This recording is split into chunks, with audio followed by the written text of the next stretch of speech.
وَلَقَدْ خَلَقْنَا الْإِنسَانَ مِنْ صَلْصَالٍ مِّنْ حَمَإٍ مَّسْنُونٍ. اب انسان کی تخلیق کی بات ہو رہی ہے اور جنوں کی تخلیق کی. ہم نے انسان کو سڑی ہوئی مٹی کے سوکھے گارے سے بنایا، اور اس سے پہلے جنوں کو ہم آگ کی لپٹ سے پیدا کر چکے تھے. جن ہم سے پہلے وجود میں آئے.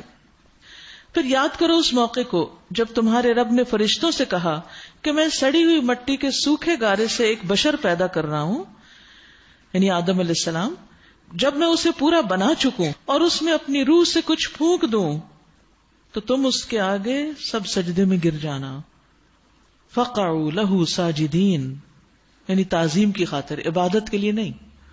فسجد الملائکۃ کلہم اجمعون، چنانچہ تمام فرشتوں نے سجدہ کیا، الا ابلیس، سوائے ابلیس کے.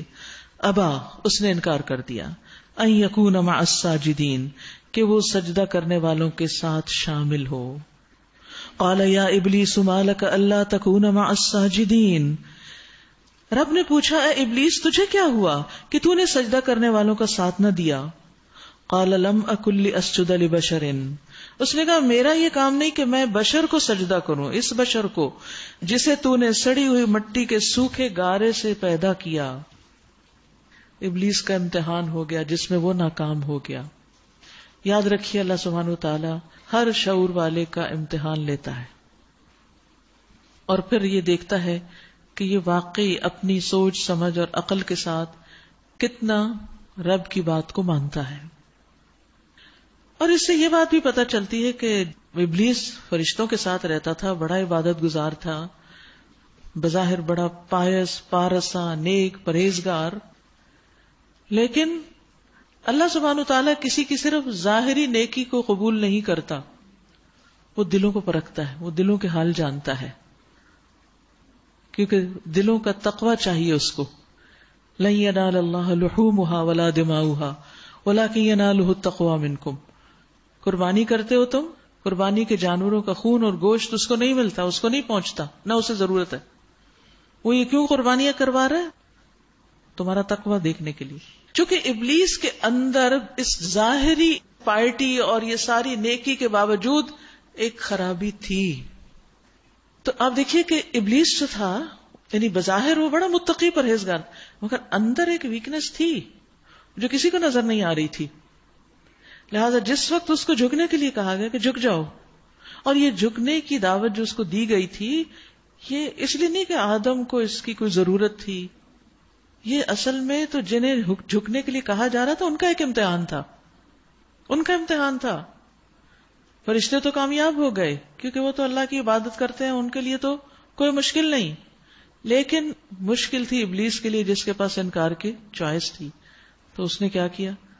اس نے کہا میں تو نہیں جھک سکتا اس کے آگے جو ایک مٹی سے بنا ہے اور مجھے تو آگ سے بنایا گیا. اس کا تکبر آ گیا سامنے. تو یاد رکھیے کہ یہ جو تکبر ہے انسان کا، یہ جب تک نکل نہیں جاتا انسان ایک اچھا انسان بن نہیں سکتا، جنت میں داخل ہونے کے لیے کوالیفائی نہیں کر سکتا. حدیث میں آتا ہے جس کے دل میں رائی کے دانے برابر بھی تکبر ہوگا وہ جنت میں نہیں جائے گا. جنت میں جانے سے پہلے اس سب کو صاف ہونے کی ضرورت ہے، اس کے تزکیہ کی ضرورت ہے. اور تزکیہ کیسے ہوتا ہے؟ اللہ تعالیٰ بارہا انسان کو انسانوں کے ذریعے امتحان میں ڈالتا ہے. اس وقت وہ دیکھتا ہے کہ اب اس شخص کا طرز عمل کیا ہے، اس کی ضد اور اکڑ اور اس کا یہ کہنا کہ میں بہتر ہوں، میری سوچ بہتر ہے، میری رائے بہتر ہے، میں کسی اور کی بات سننے کو تیار نہیں. یہ چیزیں پھر انسان کو ہلاکت میں ڈالتی ہیں. یہ چیزیں ظاہر کرتی ہیں ایک انسان کی اصلیت کو. بظاہر آپ کتنے بھی مسکین اور بہت عاجز، ہمبل اور بہت اچھے انسان بنے رہے، لیکن آپ کی اصلیت اس وقت کھلتی ہے جب آپ کسی سے معاملہ کرتے ہوئے دیکھے جاتے ہیں کہ آپ ہیں کون. تو یہاں ابلیس کی حقیقت بھی اس موقع پر سامنے آئی. قال فاخرج منها فانك رجیم، فرمایا نکل جاؤ، نکل جاؤ اس سے کیونکہ تم مردود ہو، اور اب روز جزا تک تجھ پر لعنت ہے، تم اللہ کی رحمت سے دور ہو. اس نے عرض کیا میرے رب یہ بات ہے تو پھر مجھے اس روز تک کے لیے مہلت دے دے جبکہ سب انسان دوبارہ اٹھائے جائیں گے. قال رب فانظرنی الی یوم یبعثون، تو پھر کیا ہوا؟ قال فانک من المنظرین، فرمایا کہ تمہیں اس دن تک کے لیے مہلت ہے، تمہاری بات مان لی گئی، تمہاری درخواست قبول ہو گئی. الی یوم الوقت المعلوم، اس دن تک جس کا وقت اللہ کو معلوم ہے اور تو کسی کو بھی معلوم نہیں. اب آپ دیکھیے کہ ابلیس کی اس بات کا مانا جانا اس کے حق میں کوئی فائدے کی چیز نہیں تھی. اس کے لیے فائدہ کیا تھا کہ وہ اپنی غلطی کو مان کر توبہ کر لیتا، واپس پلٹ آتا، سوری کر لیتا. لیکن وہ اکڑ گیا، سوری نہیں کی اس نے، اور پھر اس نے جو ریکویسٹ کی وہ مان لی گئی. تو بات یہ ہے کہ یہ دراصل اس کی اس دعا کا قبول ہونا خود اس کے لیے اور ہم سب کے لیے ایک امتحان اور آزمائش ہے. اس کو مہلت مل گئی بہکانے کی، اور ہمارے لیے بن گئی مصیبت. اس کا بھی امتحان اور ہمارا بھی. اب یہ ہے کہ وہ ہر وقت اپنے اس کام میں لگا رہتا ہے اور ہمیں ہر وقت کانشیس ہونے کی ضرورت ہے. یاد رکھیے کہ اکثر ہم یہ کہتے ہیں کہ ہم صبح سے صبر کر رہے تھے، پھر ایک دم ہمیں بچوں پہ غصہ آ گیا اور پھر ہم پھٹ پڑے. ایسا ہوتا ہے نا ہمارے ساتھ. تو ٹھیک ہے، آپ نے بہت اچھا کیا، سارا دن صبر کیا، لیکن اس وقت بھی حد میں رہنے کی ضرورت ہے. غصہ ٹھیک ہے، غصہ ہر ایک کو آ جاتا ہے، اور بچوں پہ کبھی غصہ بھی کرنا پڑتا ہے. اسی لیے تو اللہ نے غصہ اندر رکھا ہے ہمارے کہ اس کا استعمال کیا جائے، لیکن وہ لمٹ کے اندر، ضرورت کے تحت. وہ پھر جب اپنی لمٹس کراس کرتا ہے تو پھر وہ نقصان دہ ہو جاتا ہے. اب دیکھیں کہ یہ جتنے بھی لاوے کے پہاڑ ہیں، کیا خیال ہے وہاں لاوا کہیں ٹھنڈا ہے؟ وہ اندر ہی اندر ہے، لیکن مشکل کب ہوتی ہے؟ جب وہ پھٹ کے باہر آ جاتا ہے. ہمارے اندر غصہ رہے، ہم اس کا علاج کرتے رہے، ٹھنڈے ہوتے رہے، ٹھیک ہے. اور جب نکلے بھی تو لاوے کے اپنے فائدے بھی ہیں، نکلے لیکن ایک حد تک اگر وہ انسانی آبادیوں کو لپیٹ میں لے لے تو بڑی ہلاکتیں. اسی طرح ہمارا لاوا جب پھٹتا ہے اور پھر وہ سارے گھر کو لپیٹ میں لے لے، یا کہیں بھی ہم ہوں، کسی ادارے میں ہوں یا کسی جگہ پر ہوں، ہمارے آس پاس کے لوگوں کو ہمارا وہ لاوا جو ہے وہ جلا کے رکھ دے، تو پھر وہ نقصان دہ ہے. تو سچا مومن جو ہے وہ کانشیس رہتا ہے، اپنی حدود کو جانتا ہے اور ان لمٹس کے اندر رہتا ہے. اور اللہ کا جو سچا بندہ ہے وہ اس کے شر سے، شیطان کے بہکاوے سے بچ جاتا ہے. وہ بولا میرے رب جیسے تو نے مجھے بہکایا. اب آپ دیکھیے شیطان اللہ کو الزام دے رہا ہے، آپ نے مجھے بہکایا، اسی طرح اب میں زمین میں ان کے لیے دل فریبیاں پیدا کر کے ان سب کو بہکاؤں گا. یعنی میرے ساتھ ایک مسئلہ پیش آ گیا، اب میں سب کے لیے مسئلہ کھڑا کروں گا. آدم کی وجہ سے میرا مقام مجھ سے چھنا، اب میں آدم کی اولاد کو بخشوں گا نہیں، اب میں ان سب سے انتقام لوں گا. دیکھیے اس کا شر، وہ اندر ہی کہیں چھپا ہوا تھا وہ لاوا، اور اس سچویشن میں آ کے پٹ گیا، اور پھر اب اس کی کوئی انتہا نہیں، قیامت تک وہ لوگوں کو بہکاتا رہے گا. شیطان کس طرح بہکاتا ہے؟ 2 طریقوں سے.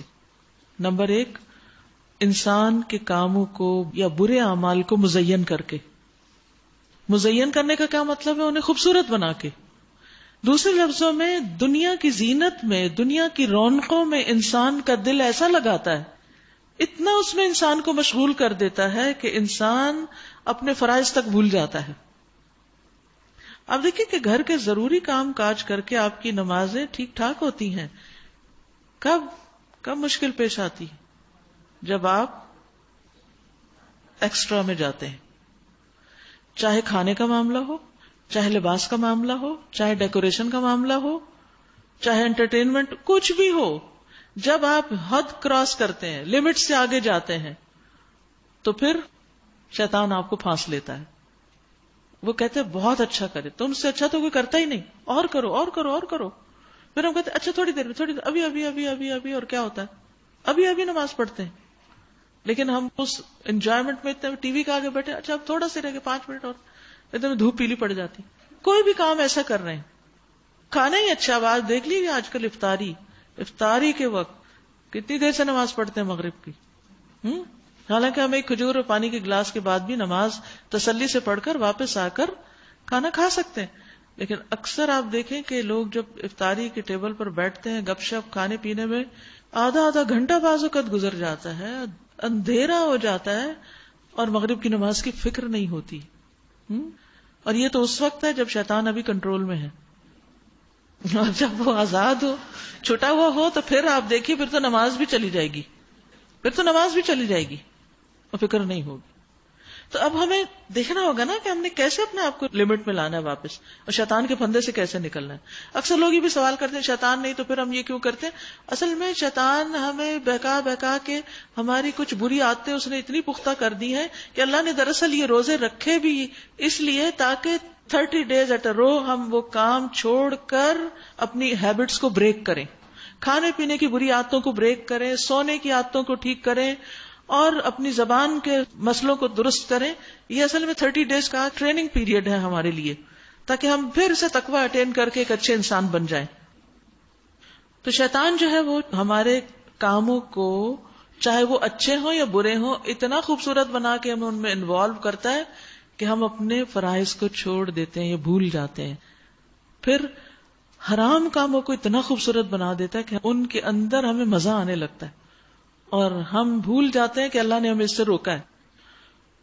تو دوسرا ہے اس کا طریقہ گناہ کے کام کرا کے. گناہ میں لذت پیدا کر دیتا ہے، حلال کو بور بنا دیتا ہے، حرام کو اٹریکٹیو کر دیتا ہے. یہ سراسر شیطان کا جال ہے جس میں انسان پھنس جاتا ہے. تو اس جال کو کاٹنے کی ضرورت ہے، اور روزہ اس میں مددگار ہے. روزہ اصل میں فرض بھی اسی لیے کیا گیا نا تاکہ ہم اچھے بچے بن جائیں، متقی بن جائیں. یعنی اکثر وہ کہتے ہیں نا اتق اللہ، اللہ سے ڈرو، اللہ سے ڈرو. کیسے؟ یہ نہیں کو بتاتا. تو اللہ تعالیٰ نے بتا دیا ہے روزے رکھو تاکہ تم متقی بن جاؤ.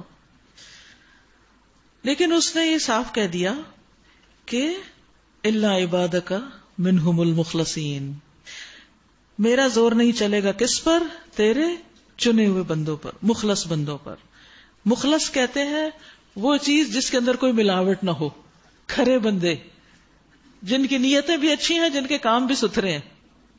ان پہ میرا کوئی بس نہیں چلے، وہ میرے ہاتھ آتے ہی نہیں.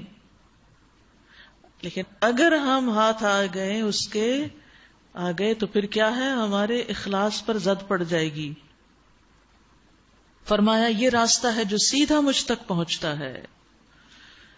یعنی اللہ تعالیٰ نے فرمایا ھذا صراط علی مستقیم ان عبادی لیس لک علیہم سلطان الا من اتبعک من الغاوین. بے شک جو میرے حقیقی بندے ہیں ان پر تیرا زور نہ چلے گا، تیرا بس تو صرف ان بہکے ہوئے لوگوں پر ہی چلے گا جو تیری پیروی کریں گے، اور ان سب کے لیے جہنم کی وعید ہے. جو شیطان کے راستے پر چلے ان کے لیے جہنم کی وعید. یہاں پر اللہ سبحانہ وتعالیٰ نے فرمایا کہ ان عبادی، میرے خاص بندے، یعنی میرے بندے، ان پہ تیرا زور نہیں. اللہ کے بندے کون سے ہیں؟ جو اللہ کے ساتھ تعلق رکھتے ہیں. اللہ سبحانہ وتعالیٰ کے ساتھ تعلق رکھنے کا بہترین طریقہ بتائیے. قرآن کے ساتھ تعلق. یہ حدیث روز پڑھا کیجئے. کیا لکھا ہوا ہے؟ بے شک یہ قرآن ایک رسی ہے. رسی جوڑتی ہے نا دو چیزوں کو، باندھتی ہے. اس کا ایک کنارہ اللہ کے ہاتھ میں اور دوسرا کنارہ تمہارے ہاتھ میں. اس کو مضبوطی سے پکڑے رکھو کیونکہ اس کے بعد تم ہرگز گمراہ نہیں ہوگے. یہ قرآن ہے شیطان سے بچنے کے لیے ایک شیلڈ. اسی طرح روزہ ہے ایک شیلڈ، ڈھال ہے. حدیث میں آتا ہے کہ اس گھر سے شیاطین بھاگ جاتے ہیں جہاں سورۃ البقرہ پڑھی جاتی ہے. اسی طرح سورۃ البقرہ کی آخری آیات. اور پھر قرآن شفا بھی ہے لیکن ظالموں کے لیے خسارے میں اضافہ کرتا ہے. اصل بات یہ کہ بہت سے لوگ کہتے ہیں کہ ہم سورۃ البقرہ بھی پڑھتے ہیں، قرآن بھی پڑھتے ہیں، پھر بھی شیاطین نہیں جاتے. ایسا مسئلہ ہوتا نا کچھ کہ بعض اوقات پھر بھی مسئلہ حل نہیں ہوتا. سورۃ بقرہ بھی روز پڑھی جا رہی، روز پڑھتی ہوں سورۃ البقرہ، روز سنتی ہوں، روز قرآن پڑھا جا رہا ہے، لیکن مسئلہ حل نہیں ہو رہا. کیوں؟ کہاں ہے رکاوٹ؟ یاد رکھیے قرآن مجید سورۃ بنی اسرائیل میں اللہ تعالیٰ فرماتے ہیں وَنُنَزِّلُ مِنَ الْقُرْآنِ مَا هُوَ شِفَاءٌ وَرَحْمَةٌ لِّلْمُؤْمِنِينَ وَلَا يَزِيدُ الظَّالِمِينَ إِلَّا خَسَارًا. ظالموں کے خسارے میں اضافہ کرتا ہے یہ قرآن، اور مومنوں کے لیے شفا اور رحمت ہے. تو سوچئے کہ کہیں کسی جگہ کسی پر، اپنے پر یا دوسروں پر ہم کوئی ظلم تو نہیں کر رہے؟ اگر قرآن اثر نہیں کر رہا نا، دل میں نہیں جا رہا، یا گھر میں برکت رحمت نہیں آ رہی، تو قرآن کا کوئی قصور نہیں، قصور ہمارا ہے کہ ہماری زندگی میں کوئی ایسا غلط کام ہے جس کی وجہ سے وہ رکاوٹ بن گئی ہے اور قرآن اثر نہیں کر رہا. اپنے اوپر ظلم ہم کیا کرتے ہیں؟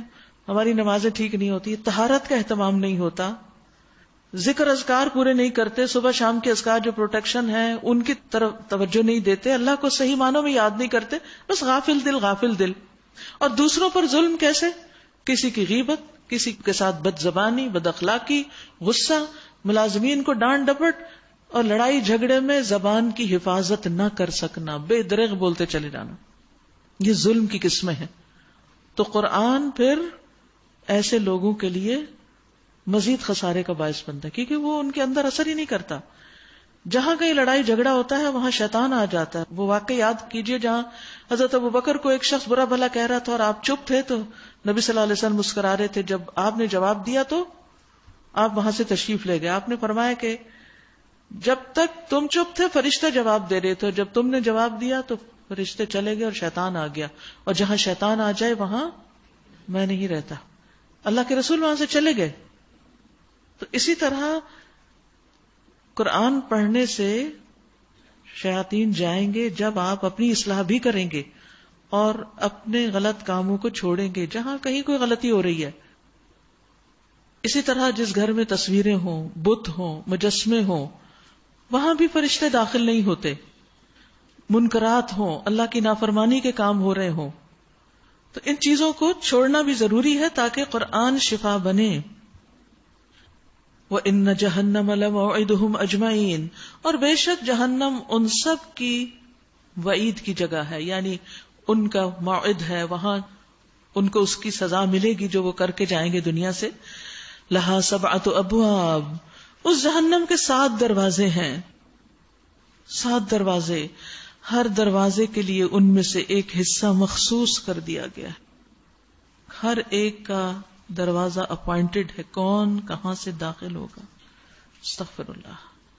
بخلاف اس کے متقی لوگ باغوں اور چشموں میں ہوں گے، اور ان سے کہا جائے گا کہ داخل ہو جاؤ ان میں سلامتی کے ساتھ، بے خوف و خطر. ان کے دلوں میں جو تھوڑی بہت کھوٹ کپٹ ہوگی اسے ہم نکال دیں گے. وہ آپس میں بھائی بھائی بن کر آمنے سامنے تختوں پر بیٹھیں گے.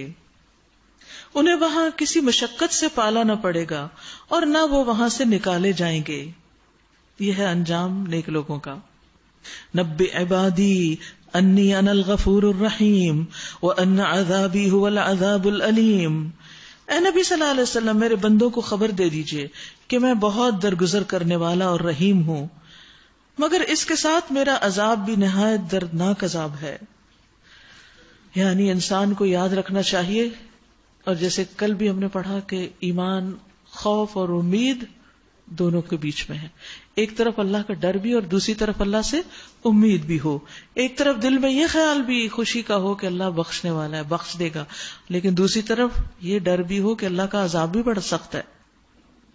وَنَبِّئْهُمْ عَنْ ضَيْفِ إِبْرَاهِيمَ، اور انہیں ذرا ابراہیم علیہ السلام کے مہمانوں کا قصہ سنائیے. جب وہ آئے اس کے ہاں اور کہا سلام ہو تم پر، تو اس نے کہا ہمیں تم سے ڈر لگتا ہے. انہوں نے جواب دیا ڈرو نہیں، ہم تمہیں ایک بڑے سیانے لڑکے کی بشارت دیتے ہیں. ابراہیم علیہ السلام نے کہا کیا تم اس بڑھاپے میں مجھے اولاد کی بشارت دیتے ہو؟ انہیں یقین نہیں آ رہا تھا. ذرا سوچو تو صحیح، کیسی بشارت ہے جو تم مجھے دے رہے ہو؟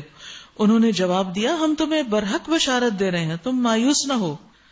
کبھی کبھی اللہ کے نیک مخلص متقی بندوں کو بھی ری ایشورنس چاہیے ہوتی ہے.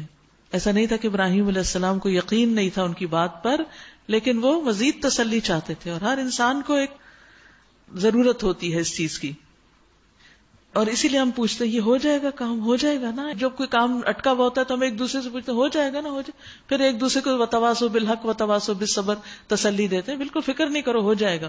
اور ایسے میں تسلی دینا بھی بہت ضروری ہے، تبھی انسان نقصان سے بچتا ہے. ابراہیم علیہ السلام نے کہا اپنے رب کی رحمت سے مایوس گمراہ ہوا کرتے ہیں، یعنی انہیں اس بات کا پتا تھا. پھر ابراہیم علیہ السلام نے پوچھا وہ کیا مہم ہے جس پر آپ حضرات تشریف لائے ہیں؟ وہ بولے ہم ایک مجرم قوم کی طرف بھیجے گئے ہیں، یعنی قوم لوط کی طرف. صرف لوط کے گھر والے مستثنا ہیں، ان سب کو ہم بچا لیں گے سوائے اس کی بیوی کے جس کے لیے اللہ تعالیٰ فرماتا ہے کہ ہم نے مقدر کر دیا کہ وہ پیچھے رہ جانے والوں میں شامل رہے. پھر جب یہ فرشتے لوط علیہ السلام کے پاس پہنچے تو اس نے کہا آپ لوگ اجنبی معلوم ہوتے ہیں. آپ دیکھیے پیغمبر غیب کا علم نہیں رکھتے. ابراہیم علیہ السلام بھی فرشتوں کو نہیں پہچانے, لوط علیہ السلام بھی فرشتوں کو نہیں پہچانے. انہوں نے جواب دیا نہیں, بلکہ ہم وہی چیز لے کر آئے ہیں جس کے آنے میں یہ لوگ شک کر رہے ہیں.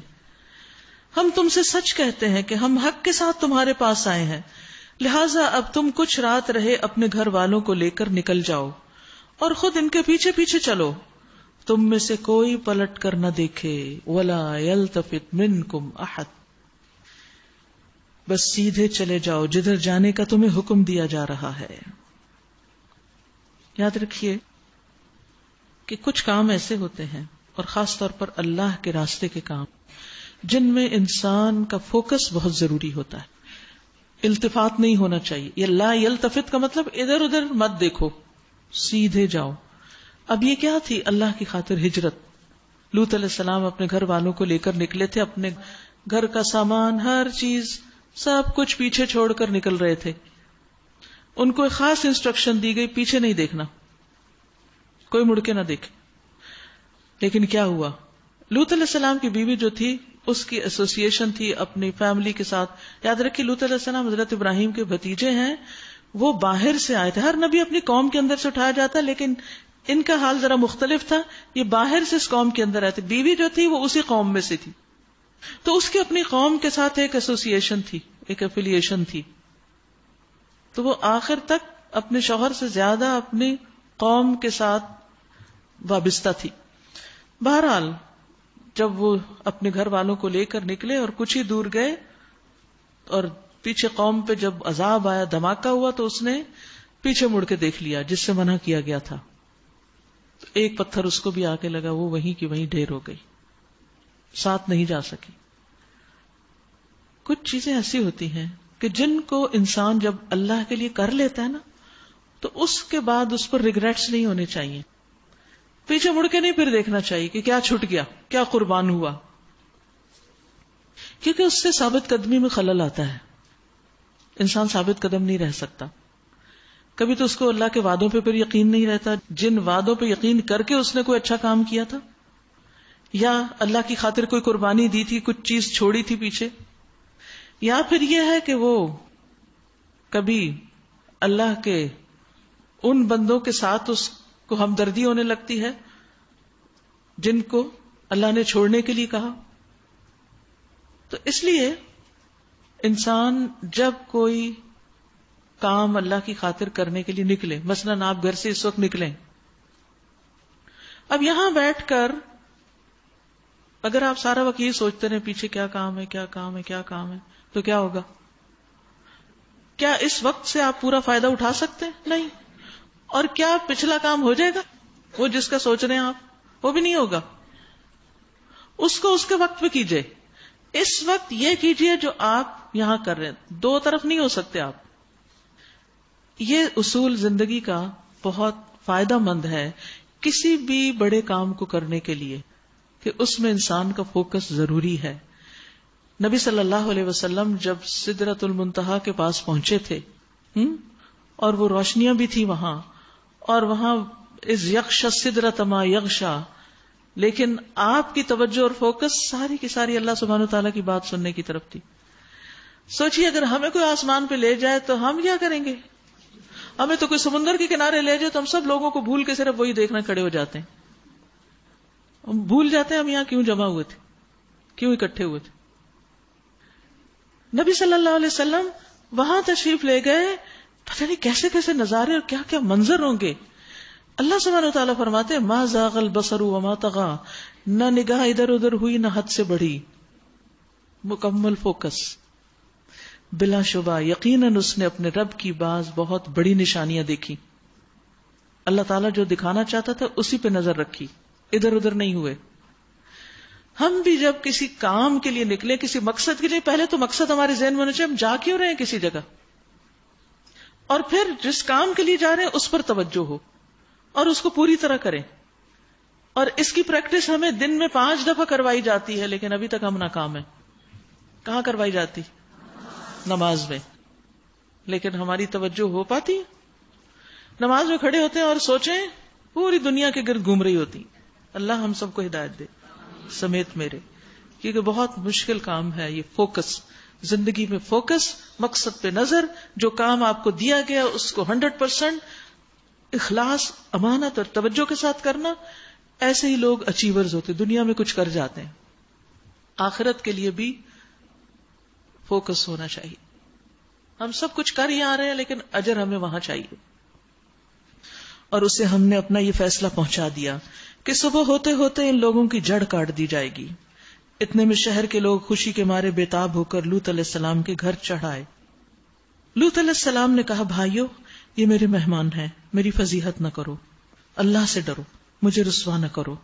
وہ بولے، کیا ہم بارہا تمہیں منع نہیں کر چکے کہ دنیا بھر کے ٹھیکیدار نہ بنو؟ لوط علیہ السلام نے عاجز ہو کر کہا، اگر تمہیں کچھ کرنا ہی ہے تو یہ میری بیٹیاں موجود ہیں. تیری جان کی قسم، اللہ سبحانہ وتعالیٰ نبی صلی اللہ علیہ وسلم کی جان کی قسم کھا رہے ہیں، اور یہ بہت بڑا اعزاز ہے آپ کے لیے. اے نبی، اس وقت ان پر ایک نشہ سا چڑھا ہوا تھا، یہ خواہشات کا نشہ، جس میں وہ آپے سے باہر ہوئے جا رہے تھے. آخر کار پاؤ پھٹتے ہی ان کو ایک زبردست دھماکے نے آ لیا، اور ہم نے اس بستی کو تل پٹ کر کے رکھ دیا اور ان پر پکی ہوئی مٹی کے پتھروں کی بارش برسا دی. اس واقعے میں بڑی نشانیاں ہیں ان لوگوں کے لیے جو صاحب فراست ہے. ہم نے کتنی نشانیاں سیکھی اس، ہم تو قرآن میں غور و فکر ہی نہیں کرتے، تدبر ہی نہیں کرتے. اور وہ علاقہ جہاں یہ واقعہ پیش آیا تھا گزرگاہ عام پر واقع ہے، اس میں سامان عبرت ہے ان لوگوں کے لیے جو صاحب ایمان ہیں. اور ایکا والے ظالم تھے تو دیکھ لو کہ ہم نے بھی ان سے انتقام لیا.